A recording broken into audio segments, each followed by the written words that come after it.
Boker Tov. Today's daf yomi is Sanhedrin Chof, Sanhedrin 20. We're going to start on the bottom of Yud Tes Amabez 19b, 3 lines from the bottom. Today's daf is dedicated for Shmir for the Chayalim and Tzolah for the Shvuyim and Yeshua for Am Yisrael and the Seis Tzara. Amar Rabbi Yochanan, Tokfo shal Yosef Anva Tenuto shal Boaz. The Gemara had said in yesterday's daf that Palti or Paltiel ben Laish achieved a great spiritual height by not succumbing to a sin with Michal, who was betrothed to David, but was then given improperly to Paltiel. So he put a sword between him and her, and he prevented himself from sinning. But now Rabbi Yochanan says that the spiritual strength of Yosef was actually Anvan Tenuto Shel Boaz, was insignificant compared to Boaz's greatness. Meaning to say, was something small compared to Boaz. Because what did Boaz do? Boaz did not sin with Ruth when she came to visit him in the middle of the night, and but Yosef was with a married woman, so it was easier to prevent oneself than with a single woman, who was less. There would be less stigma attached to it, so it was easier to sin. Tokpo shal Boaz, the spiritual success of Boaz was Anvan Tenuto shal Palti ben Laish, was insignificant compared to Palti ben Laish, because Palti ben Laish was facing this challenge every single day for a long time. And Tokpo shal Yosef Anvanuto shal Boaz, so it says that Boaz trembled in the middle of the night. Really, he became like a turnip. He was sexually excited. What does that mean? Amarav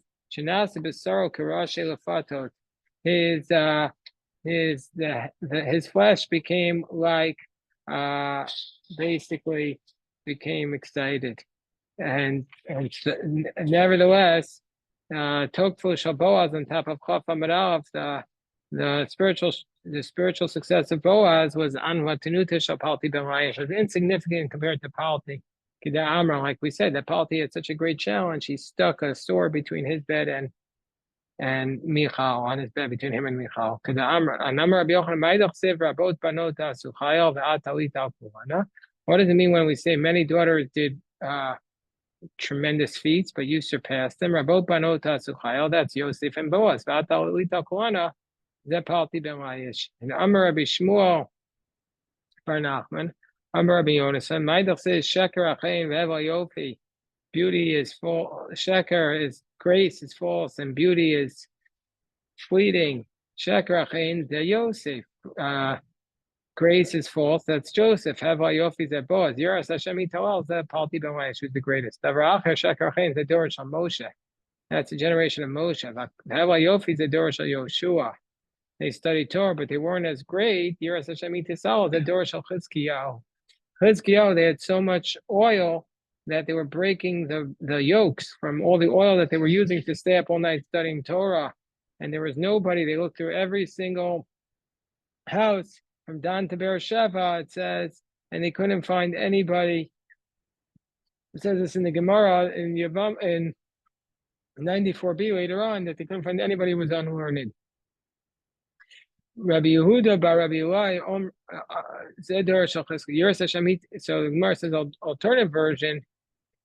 Davar Acher Sheker Achein Zedor Shal Moshe V'Yoshua Heval Yofi Zedor Shal Chizkiyahu. Yiras Hashem Yitisalo Zedor Shal Rabbi Yehuda bar Rabbi Eli. That's the generation of Rabbi Yehuda bar Eli. Amar Lav Rabbi Yehuda bar Eli Shal Yushishim Talmidim Eskasim V'Talatechem V'Oskim B'Torah. Their dedication to Torah study was so great that they were so poor that they had to use 6 students using one talus to keep themselves warm.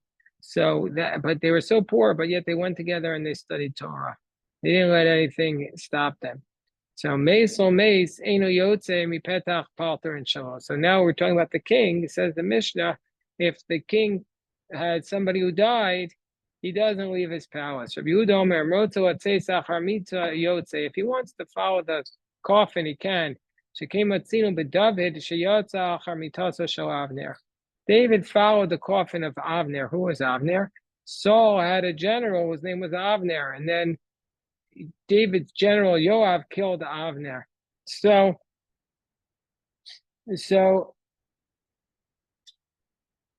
therefore, David went to that Levaya. So as it says, now that was the exception. The reason why David went to that Levaya was because he went to appease the people. So David went for political reasons to the Levaya. And when you visit the king, when you do a Suda Savar with him, everybody's sitting on the ground, but he's sitting on the Dargash. What's the Dargash? We'll see in the Gemara what it's a special bed. Sometimes women, some places they have a custom for the women to go behind the coffin, sometimes before the coffin. Either one is acceptable. Rabbi Yehuda Amar women, why do they want them before the coffin? Because they don't want them mixing with the. So there's a couple of theories. One is because women brought death to the world through Chava, through the sin of Chava, and so therefore the women go in front of the coffin. That was one of the theories. They don't want them to. Another theory is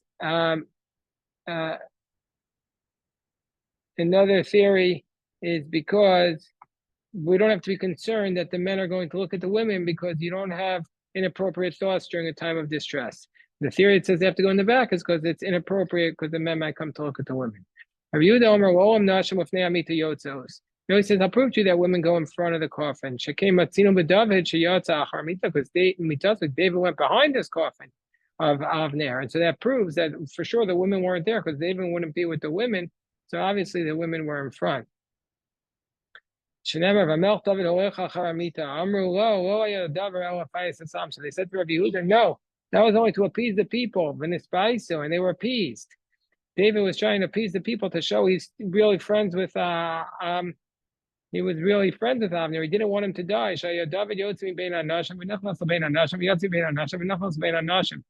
David was going to everybody. He was politicking at the Levaya. As it says, the Yadu Ko'am,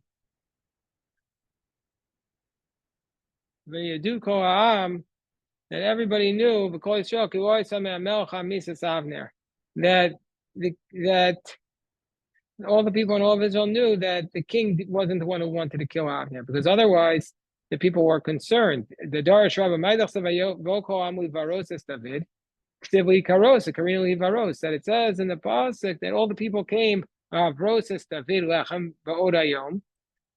all the people came Havros, but it says Lahachros.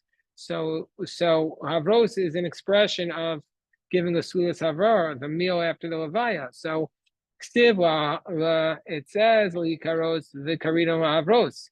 So Betchilo Hachros, at first people were going to kill him because they were so upset that he caused Avner to be killed by Yoav.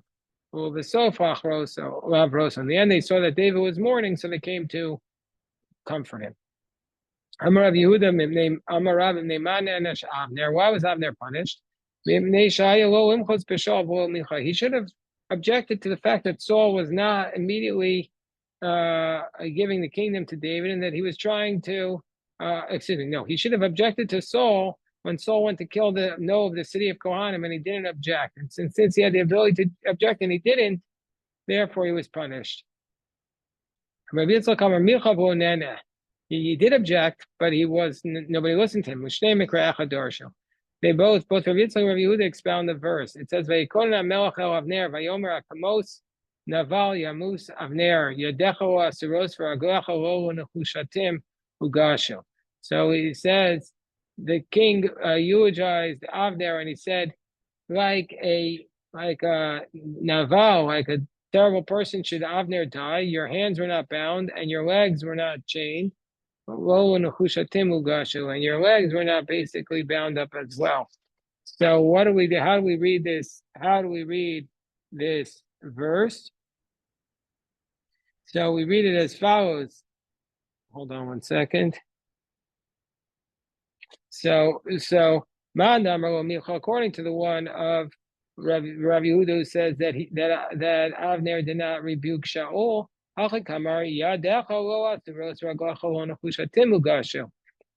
the way you read the verse is your hands were not tied up. There was nothing chaining your feet.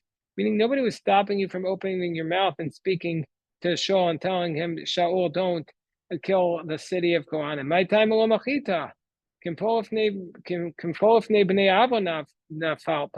Why did you not object? And so therefore, because you did not object, you're going to fall like somebody of iniquity, meaning to say,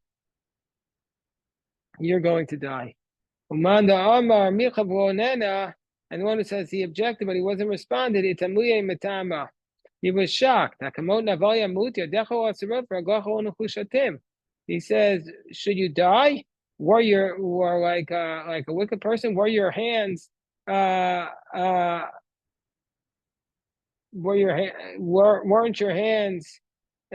your hands were not tied up and your legs were not bound, meaning to say you didn't hold yourself back like a person who was tied up, but rather with all your might you objected. Since you objected, why did you fall before the enemy? According to Yitzchak, who says he objected my time Ayanish, why was he punished?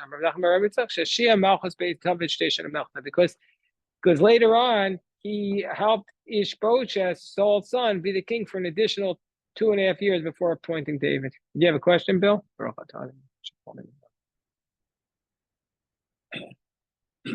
much longer was Saul king after this incident with the slaughter piece?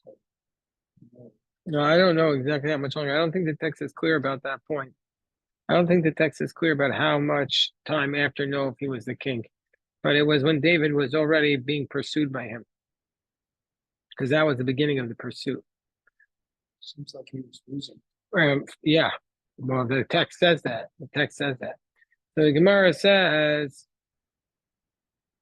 that when the king goes to Shmevarno, when you give him the meal, the king sits on the Gada da Arsa, on the people on the Dargash, and the people sit on the ground. What's a Dargash? Amar Ula Arsa de Gada. It's a bed for good luck that you have in the house. Up until the time the king is a mourner, he doesn't sit on it. And now we sit him on this bed for good luck while he's sitting Shiva. So Maskef for Rava, my kosher. Rava says, what kind of challenge is that? Maybe it's like food and drink. Until today, the mourner David the people didn't give him food, they didn't give him liquid because he was the king. And now we're going to give him food and drink. He can get it on his own. So it's because he's a mourner. If you have a difficulty with the fact that it's called the Arsa de Gada, this is a difficulty. Dargash, it says in the Mishnah Moikatan that there's a custom about the mourners that the mourner is supposed to flip over their bed. It's a sign of mourning. But if it's a Dargash, says the Mishnah Moikatan, so you don't have to turn it over because you can turn it over. So therefore, some things are just not possible to turn over. So rather, what are you supposed to do with it? What are you supposed to do with it? You can just stand it upright so it's clear it's not being used. If you're going to say it's this bed of good luck, so you should have to turn it over like every bed. You have to turn over as a mourner, you have to turn over every single bed in the house. Today we cover the mirrors. Some say that that's a reflection of this practice of turning over the beds. But so Gemara says, my kusha, what's the difficulty? Maybe it's the reason why you don't turn it over is because it's like a bed that's designated for furniture, for utensils, and that you don't turn over. The Ketani if it's a bed that's set aside for utensils, you don't need to flip it over. This is the difficulty. Rashbag Omer Dargash Matir Karbitin, who no Fomeola. Rashbag says that the Dargash, you remove the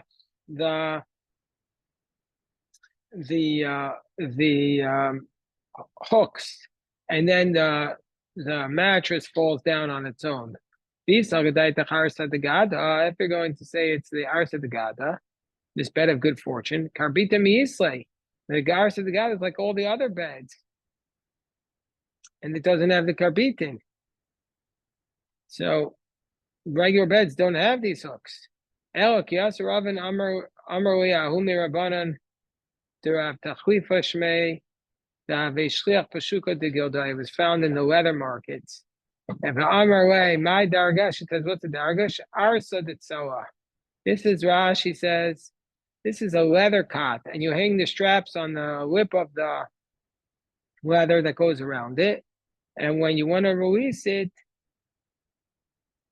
and when you want to untie it, basically, when you want to take it down, you when you want to lie on it, then you bow up the straps that'll go by the length of the bed, and when you release it, it falls up. And that's the same as the karbitin. And he doesn't want to turn it over because he doesn't want to ruin the leather by placing it on the ground. And so Tanakama is saying that you put it on, stand it up, and Rabbi Shimon Gamliel says, no, just release the karbitin and it falls down. So Amar Rabbi Yirmiyah Baruchanan, Dargash, what's the Dargash? A different theory. Seirugo, we're on the top of 20b, Seirugo mitocho. The mita Seirugo mialgaba. So he says, no, the Dargash, the straps are basically on the side. The bed, the straps are on top of it. So the Gemara says, Meisvei creates Meimasai Mekabon Tuma. So when we have a contradictory brace, we have a Mishnah that contradicts this because it says where the create a wooden utensil, at what point does it become able to contract Tuma? Now, Tuma is something that's contracted only when the utensil is completed. So at what point? So we're going to go through what is the final stage process of all these utensils. So Hamita, the bed, Varisa, and the crib, Misha Yeshufam Ba'or Adak. Once you scrub them down with fish skin to shine it. V'imita Misureges, and if the bed has the straps Me'al Gaba, Wamuli Shifas or Adak, why do you have to bother polishing it? You're just going to put the straps on top of it. So we say both the bed and the Aris of the Gada have the straps on the side. Mita Ule Vafuke. And but a bed, we're going to say that you bring the strings up in the holes that are lengthwise, and the darga should bring the straps in on the edge of on the hooks that are outside of it. And so that's a distinction. The law is like Rishon Gamliel, and you just release the strap, the hooks, and the dargash falls in. And Amar Yaakov Barame Mita Shenaklita, this is like a canopy bed, or more like a tent, like a tent like that. So then Yotzin, like it's my book, so it's okay. So that's Yotzin, where the wood comes out from the bed, so you can't flip it over. So Zokfa Vidayos, just leave it up on its side, and that's sufficient. So now we're up to the war. When can a king go out to war? We already had this in chapter 1, the Gemara is going to point out, but since we're going over the laws of the king, we repeat it. It says, go out to a court of 71 on the basis, go out to a discretionary war, which we said is a war that's not meant to conquer the land of Israel in the time of Joshua, and it's also not against the Amalek or the 7 nations. So you go out to this discretionary war based on the basis of the court of 71. And the king can, what we call today, eminent domain. He can go through people's fields to just widen his road. Nobody can object. The path of the king, there is no limit to it. And everybody, all the people go out and get the spoils, and they give half to him, and he gets to choose the half first. So Gemara first says, well, we already learned that the Mechamas Rishus is on the basis of the court of 71. You only go out to a court of 71. You only go out to a discretionary war on the basis of a court of 71. Gemara says, well, still we're repeating it. Since we're mentioning other things that relate to the king, we bring this up as well. Rav Amar will never parsha zu el hayim. So what's this reference to? So we're going to go through the rights of the king. So in the book of Shmuel, it says in chapter 8 that when the people wanted to replace Shmuel with the king, Shmuel said to them, why would he want a king? You know what's going to happen to this king? He's going to do all these things. He's going to take your children for the army, and he's going to conscript people for his chariots, and he's going to take your people to farm for him and to make his army, and he's going to take your daughters to be his servants, and he's going to co-opt your fields, and he's going to take your servants. So all these things, there's a dispute now. So Rabbi Yehuda says in the name of Shmuel, all of these things he's allowed to do. He was telling them all the things that a king is allowed to do. Whereas Rav Amar will never no, meaning to say, he's not saying it's allowed to do it, but he's trying to be afraid. This is what he's going to do. He's trying to scare them, so you don't want a king. Meaning to say, meaning to say that you should be afraid of the king, but it doesn't mean that he's going to be allowed to do this. Got a question, Ezekiel? No, he's saying the king is going to do it, but it's not that it's permitted. He's saying, yeah, so why do you want a king? He's saying, Shmuel's saying to him, why do you want a king? This is what the king is going to do. He's going to take your kids and put them in the army and take your daughters and make them his bakers. He's going to do all these things to you. Why do you want the king? He's trying to scare them into not wanting a king. You got it? So the Gemara says, so Kitanai. So this dispute between Rav, who says that it's not the king was allowed, he's just trying to scare them, and Shmuel, what? He scared them off.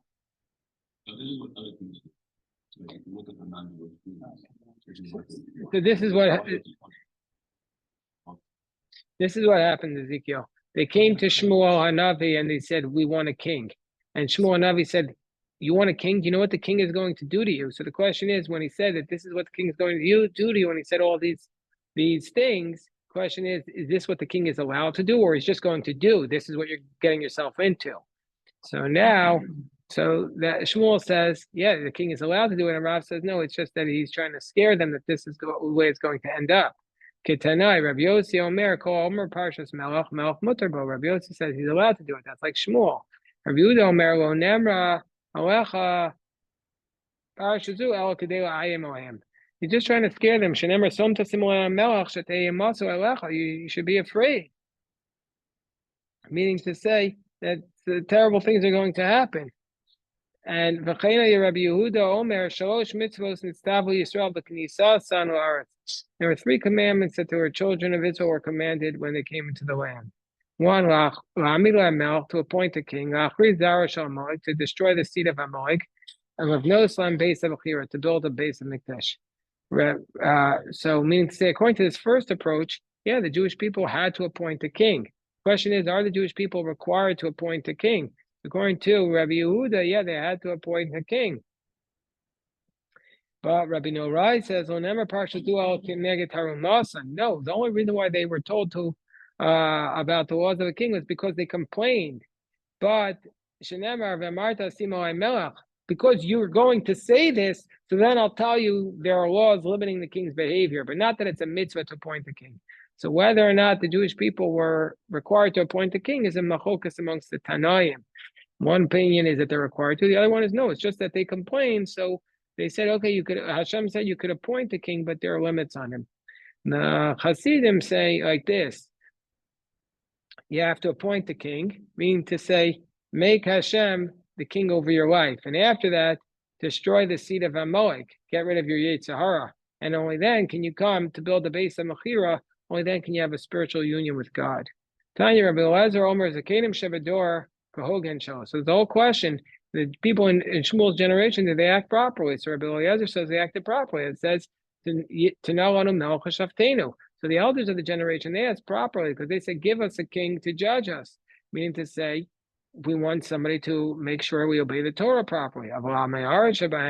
But the Amei Haaretz, Kilku, they're the ones who sinned. As it says, Vayinu gam anachnu k'chol hagoyim u'shafat tanu malkeinu v'yatzal lefanenu. It says, we will be like all the other nations, meaning to say, we just want a guy who's going to be our figurehead and be like all the nations. So the elders asked properly. So it's the third approach. One approach is they asked improperly. The other approach is they asked properly. The third approach is some of them asked properly, others didn't.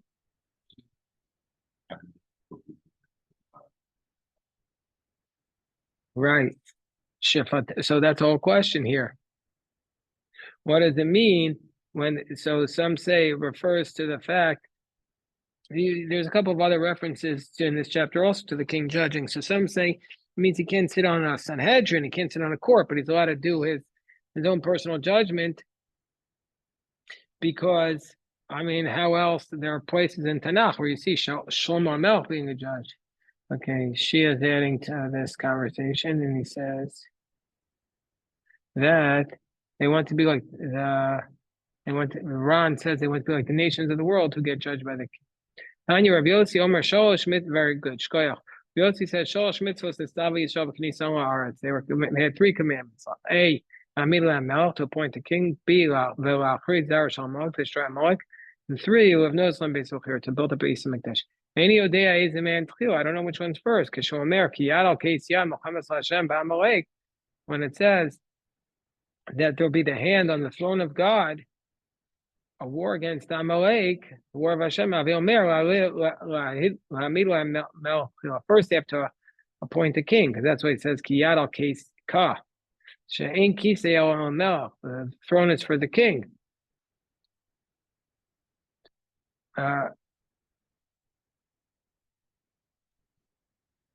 Meaning to say that you have the throne of the king that will help make everybody obey the laws properly, so that we could serve Hashem properly. And then it says, Shenemar Vayeshev Shlomo Kisei Hashem Melech. But Dayan Eini Odeh, I still don't know. Imlev knows from Beis Habachir Tchila, Allah Charid Zar Shalom Melech. I still don't know if they should build the Beis Hamikdash first or destroy Amalek. Then you should, once you have respite from all your enemies, so first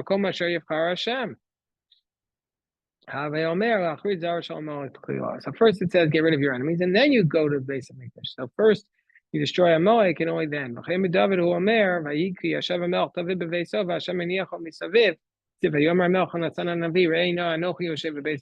first you destroy Amalek, and only then do you build the Beis Hamikdash. So since the Gemara, since it says Vayeshev Shlomo Kisei Hashem Melech, that Shlomo sat on his throne, the throne of God, to serve a king, the Gemara goes into Shlomo's kingdom. If you remember in Ksuvos, I think it might be Ksuvos Samach Vav, I don't remember exactly, the Daf, there's a story of Shlomo Melech that he was tricked by the king of the demons, and he lost his kingdom for a while. Anybody remember that story? And so Shlomo became a pauper at the end of his life.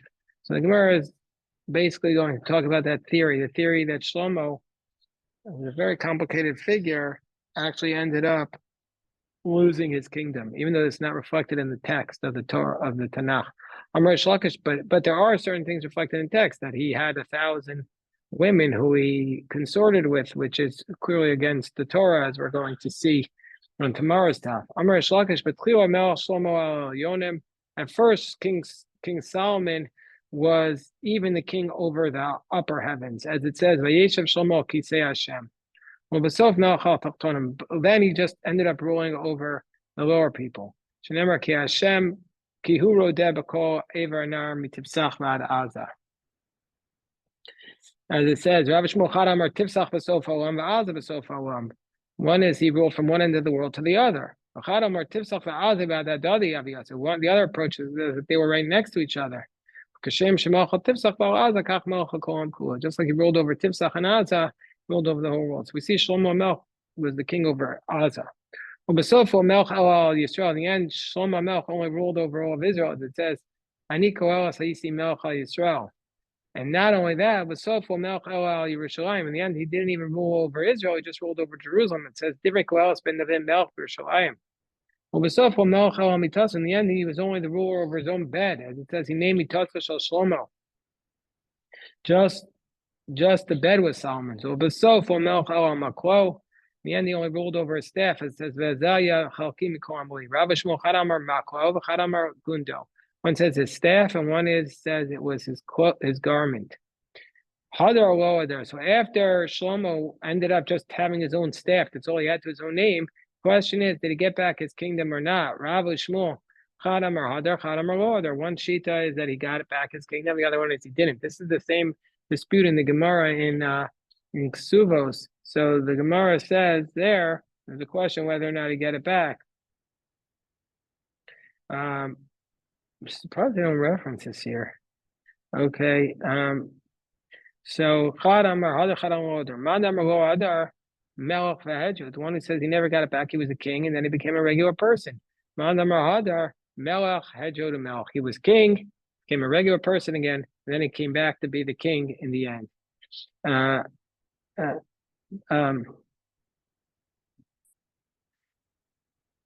So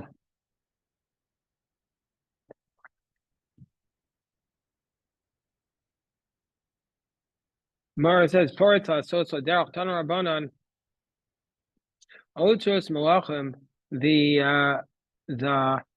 when they got the storage houses of the king's treasuries that they conquered in battle, those go a Melech. Those go to the king. The rest of it is half to the people, half to the king, and half to the people. I understand why the treasuries of the kings that you conquer go to the king. That's why they do it. How do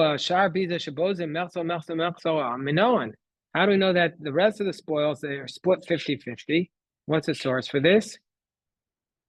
It